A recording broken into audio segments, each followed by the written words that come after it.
नमस्ते, राधे राधे। प्रारब्ध क्लासेस में स्वागत है। हम इस क्लास में मध्य प्रदेश सामान्य ज्ञान पढ़ रहे हैं। जो आने वाली मध्य प्रदेश की सभी प्रतियोगी परीक्षाएं, चाहे वो एमपीपीएससी हो, एमपी असिस्टेंट प्रोफेसर हो या कांस्टेबल, एसआई, ग्रुप 2, सब ग्रुप 4, आईटीआई, टीओ और जितनी भी प्रतियोगी परीक्षाएं जो मध्य प्रदेश शासन द्वारा ली जाती है, उन सभी में मध्य प्रदेश सामान्य ज्ञान पूछा जाता है। इन सभी प्रतियोगी परीक्षाओं में मध्य प्रदेश का वेटेज अच्छा खासा रहता है। एमपीपीएससी में तो एक पूरा ही पेपर मध्य प्रदेश सामान्य ज्ञान का होता है और असिस्टेंट प्रोफेसर में भी 50 नंबर का यानी कि 50 प्रश्न यानी कि लगभग 100 नंबर का आपको मध्य प्रदेश सामान्य ज्ञान पूछा जाता है। तो मैं इन सभी प्रतियोगी परीक्षाओं को टारगेट लेकर आपको मध्य प्रदेश सामान्य ज्ञान पढ़ा रही हूँ कि आपकी सभी प्रतियोगी परीक्षाओं में वो सामान्य ज्ञान लाभदायक रहे। मैं इस हिसाब से पढ़ा रही हूँ कि जो विद्यार्थी पहली बार मेरी क्लास देख रहा है वो भी आसानी से मध्य प्रदेश सामान्य ज्ञान सीख पाए, क्योंकि जितनी प्रतियोगी परीक्षा होती है उसमें आसान प्रश्न भी पूछ लिए जाते हो और कठिन से कठिन प्रश्न भी पूछ लिए जाते। और हम अधिकतर क्या करते हैं कि कठिन पढ़ने के चक्कर में हम आसान क्वेश्चन पढ़ ही नहीं पाते और वहां आसान क्वेश्चन पूछ लिए जाते और हम उन आसान क्वेश्चन को भी गलत करके आ जाते हैं। और जो विद्यार्थी पहली बार मेरी क्लास में जुड़ा है वो पहले तो चैनल को सब्सक्राइब कर ले और मैंने पिछली जो क्लासें पढ़ाई है मध्य प्रदेश सामान्य ज्ञान के बारे में उनकी प्लेलिस्ट मैंने चैनल पर बना दी है, तो वो क्लासें देखे ताकि आपको अच्छे समझ में आए। और जो विद्यार्थी कांस्टेबल की तैयारी कर रहे हैं उनके लिए और जो एएसआई के विद्यार्थी उनके लिए मैंने बेस्ट रणनीति वीडियो अपने चैनल पर बनाई है, तो उसके डिस्क्रिप्शन में मैं लिंक डाल दूंगी, तो आप वीडियो देखें ताकि आपकी परीक्षा में आपको वो वीडियो हेल्पफुल रहे कि आप कैसे परीक्षा में सफल हो सकते हैं। दिल्ली पुलिस की भी वैकेंसी आ गई तो उसकी भी मैंने वीडियो बना रखी है चैनल पर, तो आप उनको देख लीजिए। अब मैंने पिछली क्लास में आपको क्या बताया था उसका आप एक बार रिवीजन कर लेते हैं, उसके बाद हम आगे ही क्लास आज पढ़ेंगे। मैंने आपको पिछली क्लास में बताया था कि मध्य प्रदेश की सीमा 5 राज्यों की स्पर्श करती है। मध्य प्रदेश सबसे ज्यादा सीमा उत्तर प्रदेश को छूती है और सबसे कम सीमा गुजरात राज्य को छूती है। मध्य प्रदेश के 14 जिले गुजरात राज्य की सीमा साझा करते हैं। तो इधर छत्तीसगढ़, जब मध्य प्रदेश पहले छत्तीसगढ़ मध्य प्रदेश का ही भाग था, पर जब सन 2000 में छत्तीसगढ़ मध्य प्रदेश से अलग हुआ तो मध्य प्रदेश के 7 जिले गुजरात राज्य से अपनी सीमा साझा करते। साथ ही में दक्षिण में हमारा महाराष्ट्र राज्य है, तो मध्य प्रदेश के 10 जिले महाराष्ट्र से सीमा साझा करते हैं। तो उधर ही पूर्वी जिला हमारा पूर्व तरफ जो हमारा गुजरात राज्य है वह मध्य प्रदेश की सबसे कम सीमा यानी कि मध्य प्रदेश केवल 2 ही जिले गुजरात राज्य को सीमा स्पर्श करते हैं। और राजस्थान जिला, राजस्थान को मध्य प्रदेश के 10 जिले सीमा छूते हैं। उसके बाद मैंने आपको बताया था कि कौन कौन से जिले हैं जो 2 राज्यों की स्पर्श करते हैं। तो मध्य प्रदेश का जो उत्तरी जिला है, एक तो मुरैना, मुरैना के साथ में शिवपुरी, ये दोनों जिले मध्य प्रदेश, राजस्थान और गुजरात राज्यों को सीमा छूते हैं। वैसे ही पूर्वी जिला हमारा सिंगरौली, वह छत्तीसगढ़ और यूपी दोनों को सीमा स्पर्श करता है। और बुरहानपुर राज्य है जो मध्य प्रदेश के ये महाराष्ट्र और छत्तीसगढ़ से अपनी सीमा साझा करता है। साथ ही साथ में जो हमारा पश्चिमी जिला है अलीराजपुर, वह गुजरात और राजस्थान दोनों को सीमा छूता है। और झाबुआ जिला जो मध्य प्रदेश का झाबुआ जिला राजस्थान और उत्तर प्रदेश दोनों को अपनी सीमा साझा करता है। इस प्रकार मैंने ये डिटेल वीडियो पूरी आपको डिटेल जानकारी आपको मैंने पिछली वीडियो में पढ़ाई थी, तो पिछली वीडियो देखिए ताकि आपको और अच्छे से समझ में आए। और मध्य प्रदेश के 18 जिले अंतर्वर्ती जिले जो किसी भी राज्य को सीमा नहीं छूते। अब हम आज क्लास पढ़ना शुरू करते हैं। आज मैं आपको मध्य प्रदेश सामान्य ज्ञान में मध्य प्रदेश की सामान्य जानकारी बता रही हूँ। जैसे मध्य प्रदेश की हम वर्षा के बारे में पढ़ेंगे, मध्य प्रदेश का तापमान देखेंगे, मध्य प्रदेश की जलवायु के बारे में पढ़ेंगे और मध्य प्रदेश के वन के बारे में पढ़ेंगे। तो सबसे पहले हम देखेंगे कि मध्य प्रदेश की सीमा का निर्धारण। जैसे मध्य प्रदेश की सीमा, जैसे मैंने सीमावर्ती आपको राज्य बताए थे, वैसे ही मध्य प्रदेश की सीमा 2 नदियों द्वारा निर्धारित की जाती है। मध्य प्रदेश की उत्तरी सीमा चंबल नदी द्वारा निर्धारित की जाती है, वहीं मध्य प्रदेश की जो दक्षिणी सीमा है वह ताप्ती नदी द्वारा निर्धारित की जाती है। अब हम इसको कैसे याद करें कि मैंने आपको मध्य प्रदेश का नक्शा बताया था, तो ऐसे ऊपर ये दक्षिणी तरफ यानी कि उत्तर की तरफ ये चंबल नदी से प्रवाहित हो रही है राजस्थान और गुजरात में होती हुई। तो यहाँ से ये राजस्थान इधर गुजरात है, तो ये जो उत्तरी सीमा है ये निर्धारण चंबल नदी करती है और यहाँ इधर नीचे की तरफ दक्षिण की तरफ हमारी ताप्ती नदी प्रवाहित होती है।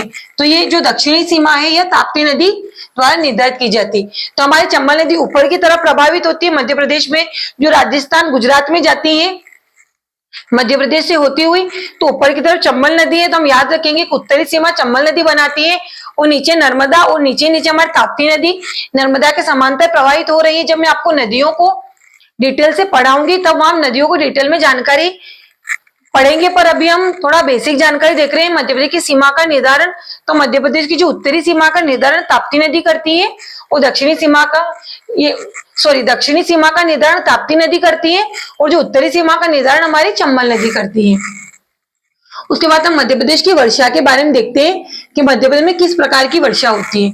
तो मध्य प्रदेश की औसत वर्षा 112 सेंटीमीटर होती है, यानी कि लगभग हमारे मध्य प्रदेश में, पूरे मध्य प्रदेश की हो रही है यहाँ पे ना कि पूरे मध्य प्रदेश का औसत निकाला गया तो प्रति मध्य प्रदेश में प्रतिवर्ष 112 सेंटीमीटर वर्षा होती है। उसके बाद सर्वाधिक वर्षा वाला स्थान मध्य प्रदेश का पंचमढ़ी है और सबसे कम न्यूनतम वर्षा वाला स्थान, हमें न्यूनतम याद रखना है और यहाँ पर क्षेत्र याद रखना है ना। सबसे ज्यादा वर्षा वाला स्थान पंचमढ़ी है और न्यूनतम वर्षा वाला स्थान गोहद है। अब सबसे ज्यादा वर्षा वाला स्थान पंचमढ़ी कैसे, पंचमढ़ी जो स्थान है वो सबसे ऊंचा स्थान है। धूपगढ़ की चोटी मध्य प्रदेश का सबसे ऊंचा स्थान कहा जाता है और धूपगढ़ पंचमढ़ी में है। तो पंचमढ़ी पूरा ऊंचा स्थान है, पूरे पहाड़ है। तो जो पहाड़ होते हैं, तो जब हमारे बादल बनते हैं पानी ले जाने के लिए, तो बादल हमारे जब बादल गुजरेंगे तो वो पहाड़ आ जाएंगे बीच में, तो बादल पहाड़ से टकराते हैं और जब वो पहाड़ उनके मार्ग में रुकावट पैदा करते हैं तो बादल ऊपर उठते हैं। और जब बादल ऊपर उठते हैं तो हमें पता है कि जो जितना अपन ऊपर जाते हैं तापमान ठंडा होता जाता है, तो बादल ऊपर जाएंगे तो ऊपर का तापमान ठंडा रहता है, तो बादल में जो पानी रहता है वहां पानी की बूंदे पास पास आ जाती है और पानी गिरने लग जाता है ना।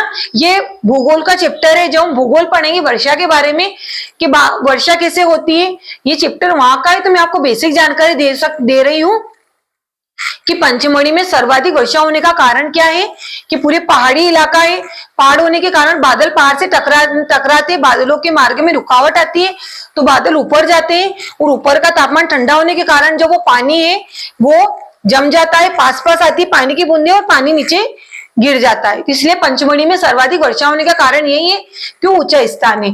तो मध्य प्रदेश में सर्वाधिक वर्षा कहाँ होती है, पंचमढ़ी में होती है। और सर्वाधिक वर्षा वाला जिला है ना, आपसे पूछा जाए कि सर्वाधिक वर्षा वाला स्थान, हमें याद रखना है कि प्रश्न में क्या पूछा गया है।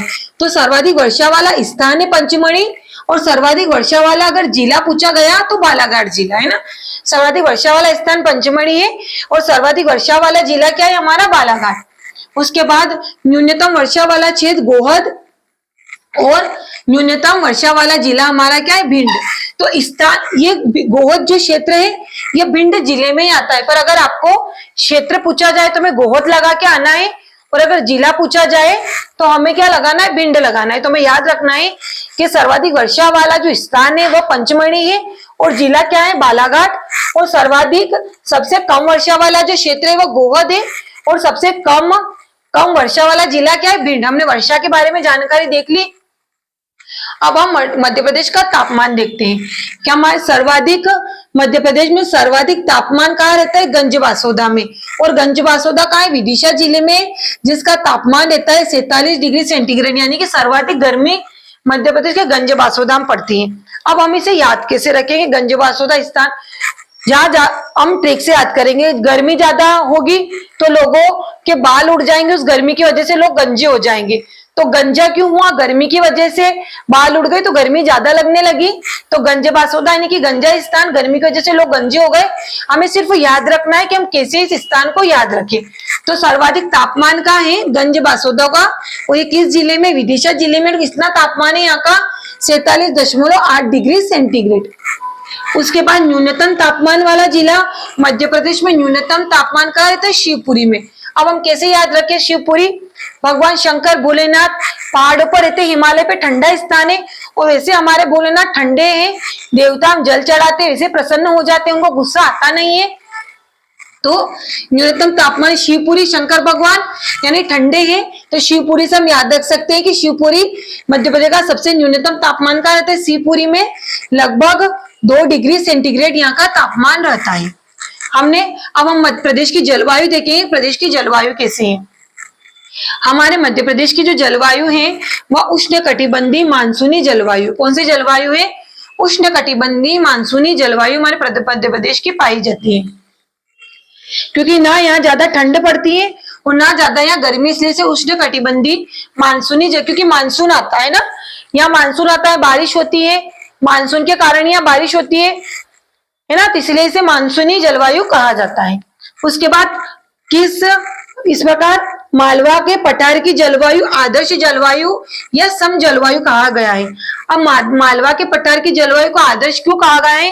क्योंकि जो मालवा का जो क्षेत्र है, ना यहाँ ज्यादा ठंड गिरती है, ना यहाँ ज्यादा गर्मी गिरती है, और ना यहाँ ज्यादा बारिश होती है, और नहीं वहां ज्यादा पर सूखा रहता है। वहां का तापमान सबसे अच्छा तापमान है। एक पाश्चात्य दार्शनिक है कर्नल जेम्स ट्रोड, उन्होंने मालवा की जलवायु को आदर्श जलवायु कहा है। और मालवा का जो किसान है, इस आदर्श जलवायु के कारण ही प्रदेश का यानी भारत का सबसे धनी किसान कौन है? तो मध्य प्रदेश के जो मालवा क्षेत्र का जो किसान है, वो सबसे धनी किसान है, क्योंकि वहां की जलवायु आदर्श है। वहां पर काली मिट्टी पाई जाती है, वहां पर अफीम की खेती होती है, गेहूं का पैदावार सबसे ज्यादा होता है। इस कारण मालवा की जलवायु को आदर्श जलवायु या समजलवायु यानी कि समान जलवायु कहा गया है। उसके बाद मध्य भारत का पठार या उत्तर का मैदान विषम जलवायु कहा जाता है, यानी कि जो ऊपर का हमारा उत्तरी भाग है मध्य प्रदेश का, ये जो उत्तरी क्षेत्र है हमारे मध्य प्रदेश का, इसके जलवायु को विषम जलवायु कहा गया। अब विषम जलवायु क्यों कहा गया है? क्योंकि यहाँ गर्मी में बहुत ज्यादा ही गर्मी पड़ती है और ठंड में बहुत ज्यादा ही ठंड गिरती है, और पानी गिरता है तो बहुत ज्यादा ही गिरता है, और नहीं गिरता तो बिल्कुल भी नहीं गिरता है। इसलिए इसे क्या कहा गया है? विषम जलवायु क्षेत्र कहा गया है। तो मध्य प्रदेश की जलवायु कौन कैसी है? उष्ण कटिबंधीय मानसूनी जलवायु है।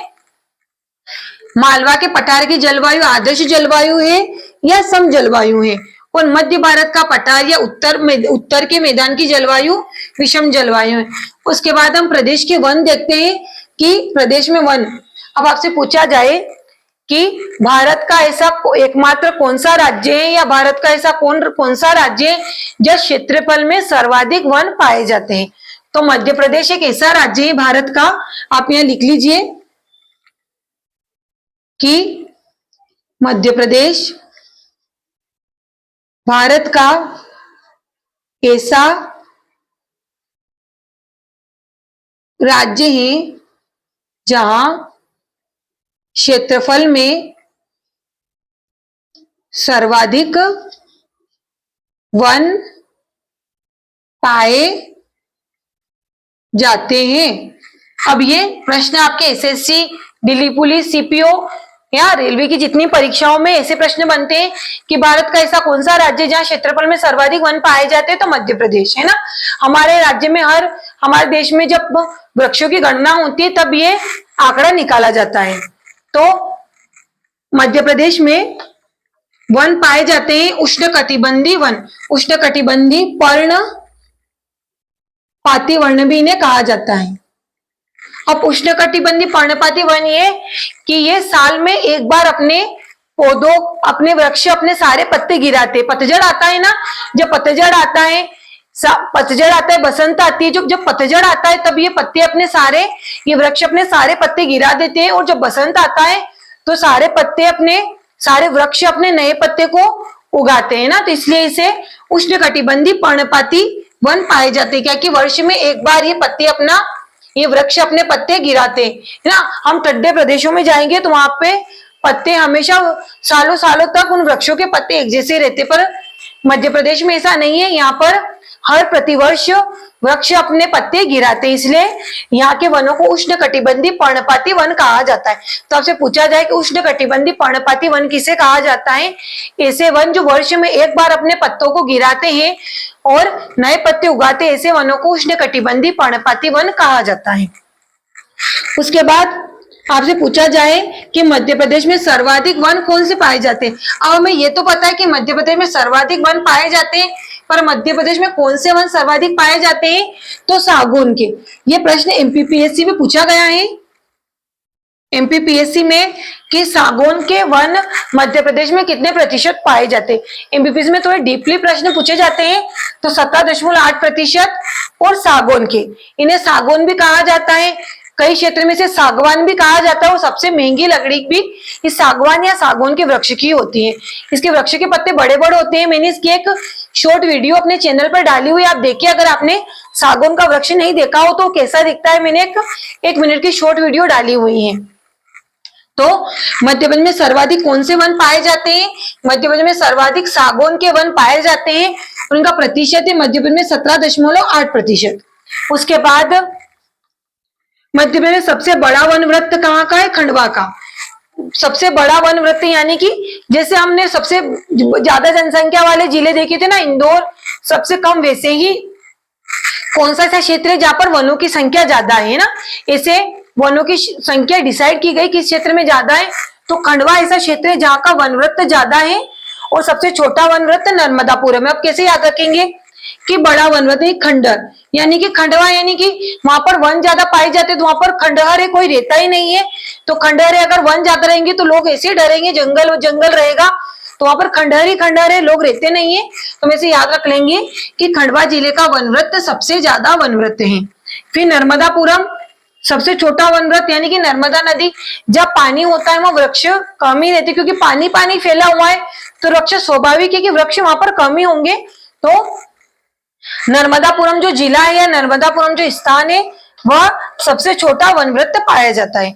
तो मैंने आज आपको जो चीजें पढ़ाई है वो किसी ना किसी परीक्षा में पूछी गई है। मैं आपको वही फैक्ट पढ़ाती हूँ जो परीक्षा में आए हुए हैं ना, ये सारे फैक्ट किसी ना किसी परीक्षा में आए हुए हैं, इसलिए मैं आपको एक पूरे वन लाइनर शॉर्ट लिखती हूँ ताकि आपको याद करने में आसानी हो और आपको फैक्ट की क्वेश्चन मिले, क्योंकि परीक्षा में डायरेक्ट फैक्ट ही पूछे जाते हैं कि सबसे बड़ा वन वृत्त कौन सा है, सबसे छोटा कौन सा है। यहाँ पर ऐसे ना मतलब ज्यादा बड़े बड़े क्वेश्चन नहीं पूछे जाते, सिर्फ वन लाइनर ही क्वेश्चन पूछे जाते।